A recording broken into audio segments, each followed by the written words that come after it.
Usul saya sih bentuk dua tim. Untuk Piala AFF, saudara-saudara, cukup pemain-pemain lokal dari Liga 1. Sementara di kualifikasi Piala Dunia di putaran ketiga itu barulah pemain-pemain terbaik Indonesia. Kemudian nanti pertandingan Piala AFF kalau bisa digelar di luar Jawa. Supaya saudara-saudara kita di Kalimantan, di Sulawesi, di Papua itu juga bisa merasakan menggelar pertandingan tim nasional. Sementara di kualifikasi Piala Dunia, ya tetap di kota-kota besar di Jawa lah, di Jakarta atau Surabaya atau halo saudara-saudara, jumpa lagi dengan komentator gadungan di sini. Dengan komentator yang gadungan. Seperti biasa, saudara-saudara, seperti biasa. Kalau kita sudah bertemu, pasti akan ada yang kita bicarakan.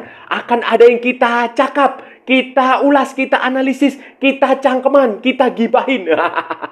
Kita bacotin tentang sepak bola di seputaran Asia Tenggara, di negara-negara tetangga, negara-negara jiran, negara-negara sahabat, negara-negara serumpun, Indonesia, Malaysia, Thailand, Vietnam, Laos, Myanmar, Brunei Darussalam, Kamboja, Timor Leste, Singapura, Filipina, Wakanda, Konoha, negara api, negara angin, negara air, negara dongeng.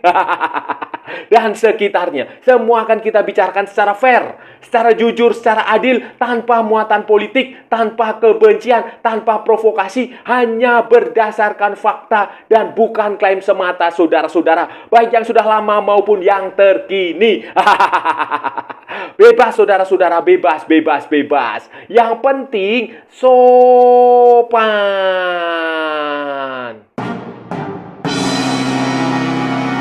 Jadi begini saudara-saudara, jadi begini, setelah kelolosan tim nasional Indonesia ke putaran ketiga kualifikasi Piala Dunia 2026 zona Asia. Jadwal pertandingannya Indonesia itu akan sangat padat. Sambil menunggu drawingnya itu nanti tanggal 27 Juni di markas besar AFC kalau nggak salah di Kuala Lumpur, saudara-saudara. Kita harus melihat bahwa jadwalnya itu padat sekali, saudara. Jadwal pertandingan Indonesia itu di musim 2024-2025 itu padat sekali mulai bulan September, Oktober, November, Desember. Kemudian lanjut lagi di Februari, Maret, April, Mei, Juni. Itu padat sekali, saudara-saudara, padat sekali. Dan saya rasa ya padat banget lah, saudara-saudara. Kita lihat aja, kualifikasi Piala Dunia aja kan masih ada sekitar 10 pertandingan lagi di putaran ketiga di fase grupnya. Nanti kalau kita lolos ke putaran keempat, masih ada lagi pertandingan yang jauh lebih panjang. Sementara di turnamen lain, di pertandingan lain itu ada Piala AFF, saudara-saudara. Piala AFF itu setidaknya kita akan menjalani 4 pertandingan. 4 pertandingan, saudara-saudara, di fase grup. Kalau kita lolos ke semifinal, tambah 2 lagi. Kalau kita lolos ke final, tambah 2 lagi. Jadi ini padat sekali, saudara-saudara. Padat sekali agenda tim nasional Indonesia di musim 2024-2025. Yang mulai nanti Agustus, September itu sudah mulai padat sekali. Dan ini, saudara-saudara, ini membutuhkan perlakuan khusus. Membutuhkan pembagian kerja. Membutuhkan prioritas. Mana yang akan diprioritaskan? Apakah PSSI, tim nasional Indonesia, akan lebih memprioritaskan Piala AFF atau memprioritaskan Piala Dunia, kualifikasi Piala Dunia? Ini bisa dibicarakan dan seharusnya dibicarakan jauh-jauh hari sejak sekarang. Karena ini harus dijalani bersama-sama, saudara-saudara. Walaupun Piala AFF ini katanya tidak bergengsi, tetapi kita tetap harus respect, harus menghormati Federasi Sepak Bola ASEAN. Karena bagaimanapun juga Indonesia adalah anggota keluarga besar dari sepak bola di Asia Tenggara. Jadi tidak baik juga kalau kita terlalu meremehkan itu. Dan di lain pihak juga Indonesia belum pernah menjuarai Piala AFF. Itu kemudian, tetapi di sisi lain juga ada turnamen yang jauh lebih penting, jauh lebih bergengsi, dan ini akan menjadi sejarah dan masa depan Indonesia, yaitu di kualifikasi Piala Dunia. Jadi ini harus mulai dibicarakan dengan baik-baik sejak saat ini, saudara-saudara. Tidak usah merendahkan, tidak usah meremehkan, tetapi dicari saja solusinya yang baik, yang menguntungkan semua pihak tanpa terkesan merendahkan, saudara-saudara. Nanti begini saudara-saudara, di bulan September itu saudara-saudara, bulan September tanggal 5, tanggal 10 September, kemudian Oktober itu tanggal 10, tanggal 15, kemudian November itu tanggal 14, tanggal 19 itu adalah agendanya kualifikasi Piala Dunia 2026 zona Asia putaran ketiga. Itu agendanya. Kemudian saudara-saudara di bulan November tanggal 24, 27, 30 November dan 7 Desember itu Indonesia akan menghadapi Piala AFF. Kemudian Desember itu pula kalau kita lolos ke semifinal itu akan ada semifinal dan final Piala AFF 2024. Kemudian nanti kualifikasi Piala Dunianya itu akan berlanjut pada Maret dan Juni. Tetapi pada Februari dan April, Mei itu ada FIFA Matchday. FIFA Matchday yang bisa dimanfaatkan untuk pertandingan uji coba internasional. Ini yang terjadi saudara-saudara dari agenda tim nasional Indonesia ke depan. Piala AFF dan kualifikasi Piala Dunia serta FIFA Matchday, pertandingan persahabatan dalam kalender FIFA yang menurut saya semuanya harus kita perlakukan dengan baik. Dengan baik ya saudara-saudara ya, dengan baik, tanpa melecehkan, tanpa merendahkan, tanpa berpikir yang satu lebih penting dari yang lain. Tidak, semuanya sama saja penting karena bagaimanapun juga prinsip-prinsip di olahraga ini tetap harus kita hormati. Solidaritas sebagai sesama negara Asia Tenggara, sebagai sesama anggota ASEAN, sebagai komunitas sepak bola di Asia Tenggara itu tetap harus kita jaga saudara-saudara. Hubungan baik kita harus tetap kita jaga terlepas apapun yang terjadi dengan sepak bola di masa lalu. Saudara-saudara, usul saya, ide saya adalah, ya ini mungkin juga bukan ide baru lah, ini sudah banyak orang membahas itu dan saya termasuk yang setuju bahwa PSSI, Tim Nasional Indonesia itu membentuk 2 tim. Pelatihnya boleh sama, Sintayong itu boleh menangani tim yang sama, itu boleh saja. Ya kayak di Eropa itu juga terjadi, Italia A, Italia B, kemudian Jerman A, Jerman B, pelatihnya sama. Itu mereka lakukan itu. Menurut saya juga itu bisa dilakukan di Indonesia, buat tim A, tim B. Tim A ini siapa saudara-saudara? Tim A ini adalah tim yang utama, tim terbaik lah. Tim terbaik yang terdiri dari pemain-pemain abroad, pemain-pemain Indonesia yang berbasis di luar negeri, pemain-pemain keturunan Indonesia, Jay Itzes, Ragnar Uratmangun, Tom Hai, Rafael Strijk, Ivar Jenner, Sandy Walsh, kemudian Justin Hubner, kemudian Shane Patinama, Elkan Bagot, Asnawi, kemudian siapa lagi? Pratama, semua pemain terbaik Indonesia itu main di tim A. Tim ini nanti, saudara-saudara, tim ini nanti akan ditampilkan di kualifikasi Piala Dunia 2026. Tim ini. Plus beberapa pemain yang lokal seperti Rizky Ridho, yang Hernando yang selama ini juga sudah bermain di tim A. Kemudian bentuk pula tim B. Tim B ini adalah tim yang akan tampil di Piala AFF. Siapa mereka? Mereka adalah pemain-pemain lokal, pemain-pemain dari Liga 1. Pemain-pemain Liga 1 yang selama ini jarang mendapatkan kesempatan, yang sudah dipanggil ke tim nasional juga tidak masalah. Kemudian beberapa pemain yang bagus di Liga 1 juga wajib kita pantau karena supaya mereka juga merasakan atmosfer, merasakan juga kebanggaan memperkuat tim nasional, merasakan kebanggaan membela, menyanyikan lagu Indonesia di pertandingan internasional. Ya misalnya seperti Hoki Caraka, Ramadan Sananta, kemudian siapa lagi ya? Yakob Yance Sayuri, kemudian Dimas Derajat, kemudian M. Rafli, jangan lupa. Dendi Sulistiawan, kayak begitu. Rizky Fajrin, kayak begitu. Kemudian mungkin saja Lili Pali kalau dia masih bersedia main. Ada banyaklah saudara-saudara, banyak pemain-pemain lokal. M. Tahir kalau dia mau, bisa saja dipanggil. Saudara, jadi intinya ada pembagian squad.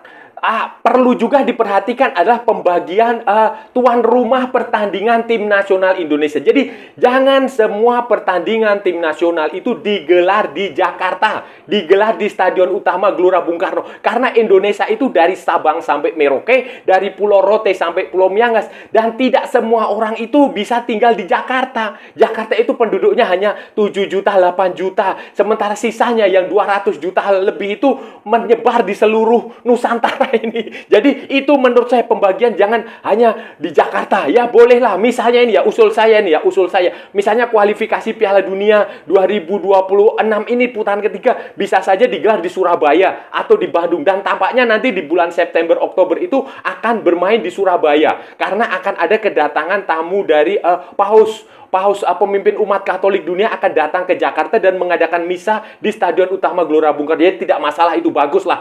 Itu saudara-saudara. Jadi disebar untuk kualifikasi Piala Dunia bisa main di Surabaya karena Stadion Gelora Bung Tomo juga stadionnya besar. Bisa juga main di Bandung di Stadion Sijalak Harupat atau di Gede Bage itu Gelora Bandung Lautan Api bisa. Kemudian saudara-saudara untuk Piala AFF juga disebar lagi, jangan di Jawa. Kalau menurut saya, kasih kesempatan di luar Jawa. Kita tahu di Kalimantan itu ada stadion yang bagus, Stadion Batakan di Balikpapan, stadion di Samarinda itu ada 2 stadion, Stadion Warisan PON itu juga bisa digunakan. Di Sumatera ada Stadion Jakabaring, ada Stadion Pon Riau yang sampai sekarang terbengkalai itu bisa digunakan. Di Papua jangan lupa saudara-saudara, ada stadion yang pernah digunakan PON itu bagus sekali. Kemudian di Bali juga ada Stadion Kapten Dipta. Jadi ini bisa dibagilah saudara-saudara, dibagi. Usul saya Piala AFF mainkan di luar Jawa. Kasih kesempatan saudara-saudara kita di Kalimantan, di Papua, di Sumatera, di Sulawesi untuk merasakan juga menjadi tuan rumah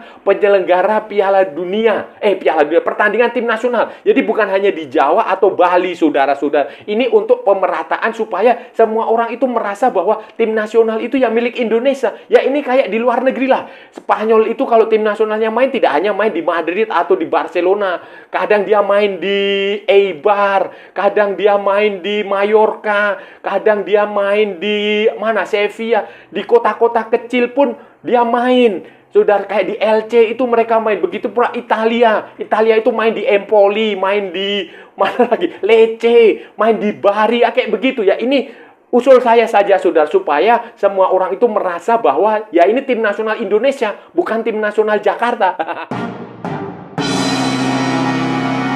Rasa saudara-saudara dengan membentuk tim B dan menampilkan pemain-pemain lokal Indonesia dari Liga 1 yang jarang mendapatkan kesempatan bermain di tim utama di level internasional, ketika ada pemain-pemain abroad itu saudara-saudara, mereka pasti akan termotivasi saudara-saudara. Mereka pasti akan termotivasi tampil di Piala AFF walaupun levelnya Asia Tenggara, karena menurut saya pemain-pemain Liga 1 itu ya levelnya memang hanya di Asia Tenggara sajalah saudara-saudara. Levelnya masih di ASEAN.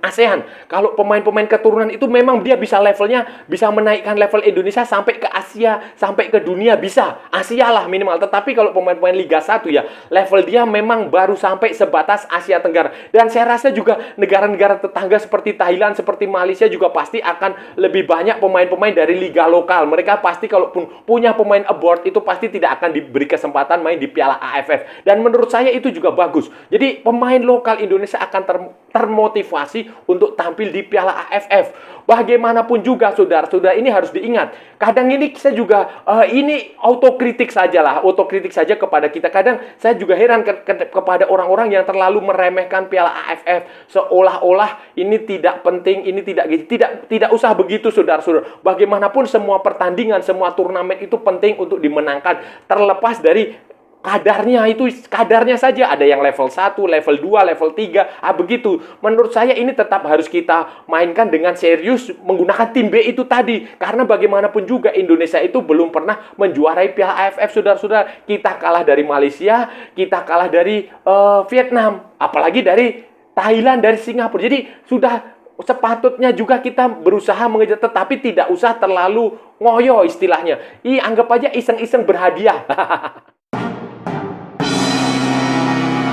Rasa saudara-saudara kalau dibentuk 2 tim seperti ini, tim B main dengan pemain-pemain lokal, itu nanti dikotomi antara lokal dan keturunan pemain Liga 1 dan pemain abroad itu dengan sendirinya akan terhenti saudara. Karena ini tidak bagus lah kalau kita terus-terusan memupuk perselisihan antara pemain lokal dengan pemain naturalisasi, dengan pemain keturunan, mana yang lebih bagus, mana yang itu tidak bagus menurut saya, tidak bagus. Dan ini salah satu solusinya ya seperti itu, pembagian kerja, pembagian tugas. Pelatihnya sama tidak masalah, karena pelatih kan hanya urusan menyiapkan fisik, menyiapkan taktik, menyiapkan strategis. Dia tidak ikut bermain, dia hanya menggunakan otak dia, pikiran strategis Inggris dan lain-lain. Tetapi kalau pemain itu bisa 2 tim, pemain yang sudah tampil di tim A nggak usah main di tim B. Itu saja. Prinsipnya seperti itu. Jadi itu akan bagus sekali, akan membuat ya Indonesia kalau punya berapa ya? Misalnya 2 tim 40-50 pemain nasional kan bagus, saudara-saudara. 50 pemain nasional, 25 pemain tim A, 25 pemain tim B yang berbeda, bervariasi, itu kan bagus sekali. Bagus sekali, dan itu juga terjadi di seluruh dunia itu seperti itu, saudara-saudara. Bahkan tim seperti Turki, Kamerun, itu juga mereka melakukan itu, dan menurut saya itu bisa dicoba dan memang harus dilakukan. Harus dilakukan supaya ya itu tadi, persatuan lah. Itu jauh lebih penting daripada kita sekarang mempermasalahkan asal pemain itu apakah dia keturunan, dia bukan keturunan, dia lokal, dia tidak interlokal atau apapun itu. Nggak penting lah, itu bukan saatnya lagi karena semuanya adalah orang Indonesia yang punya. Saudara-saudara, apa target paling masuk akal dari tim A dan tim B ini, saudara-saudara? Kalau tim B ya, kita mulai dulu dari tim B lah. Tim B yang akan tampil di Piala AFF itu, saudara-saudara, yang saya rasa akan main di Piala AFF itu. Kalau menurut saya ya, beri dia target juara lah.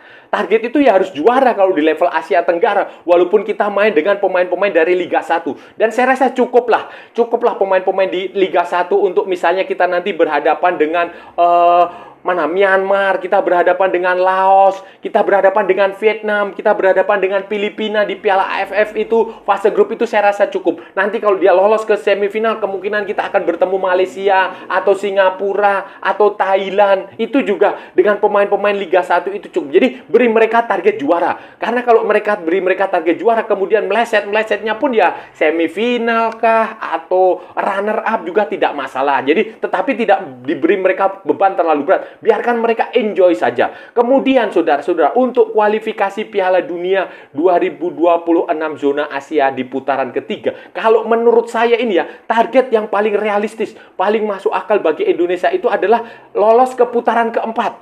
Itu artinya Indonesia harus menempati setidaknya peringkat ketiga atau peringkat keempat di grup, saudara-saudara. Kan nanti ada 3 grup, masing-masing grup berisi 6 tim. Juara dan runner-up lolos ke Piala Dunia.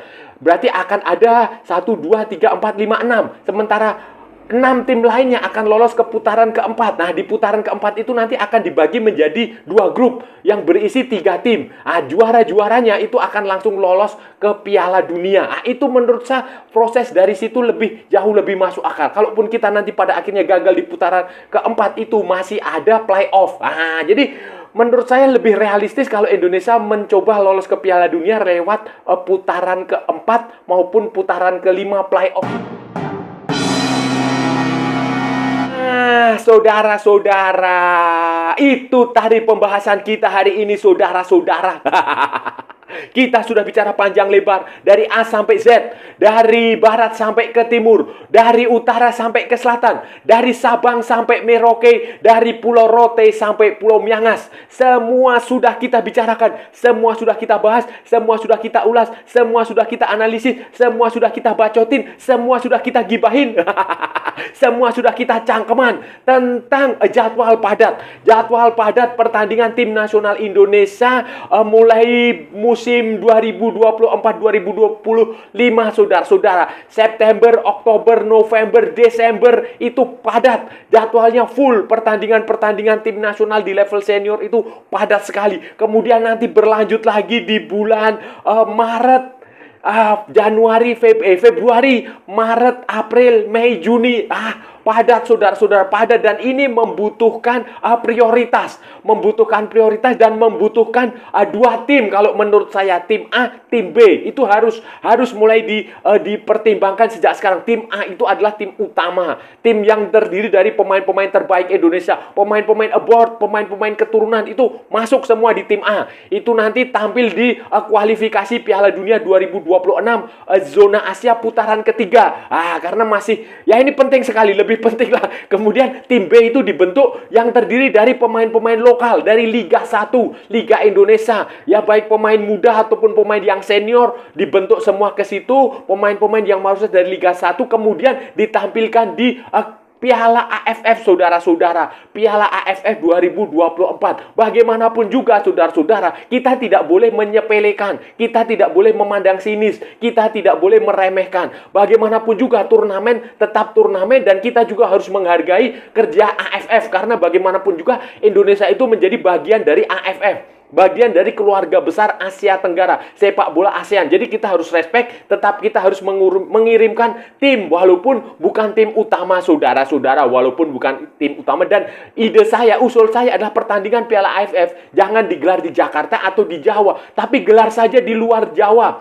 Di misalnya di Balikpapan atau di Samarinda atau di Papua, di Jayapura atau di mana ya?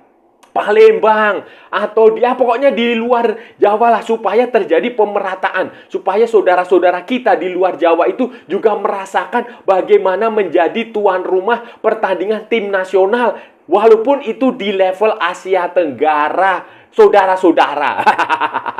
Dan saya rasa sudah cukup ya, saudara-saudara, pembahasan kita kali ini. Kalau ada salah-salah ya mohon maaf. Namanya juga gadungan, saudara-saudara. Wajar kalau gadungan itu salah. Tetapi kalau benar, saudara-saudara, berarti sebuah kebenaran. Kalau saudara-saudara merasa channel ini bermanfaat, berguna, menghibur, menginspirasi, silahkan like, share, and subscribe. Tapi kalau tidak, saudara-saudara, abaikan saja. Skip. Jangan ditonton. Tetapi jangan juga di-report. Dan jangan nyampah, saudara-saudara. Jangan nyampah. Kalau nggak suka ya sudah, pergi aja. Nggak usah mengeluarkan komentar yang seolah-olah menggurui. Ikuti juga akun media sosial Komentator Gadungan. Ada di Instagram, ada di Facebook, dan ada di TikTok yang bukan TikTok Shop, saudara-saudara. Oke? Sampai bertemu lagi di edisi-edisi berikutnya dengan tema-tema yang jauh lebih tidak berguna, dengan tema-tema yang jauh lebih konyol, dengan tema-tema yang jauh lebih membagongkan. Salam olahraga dan merdeka!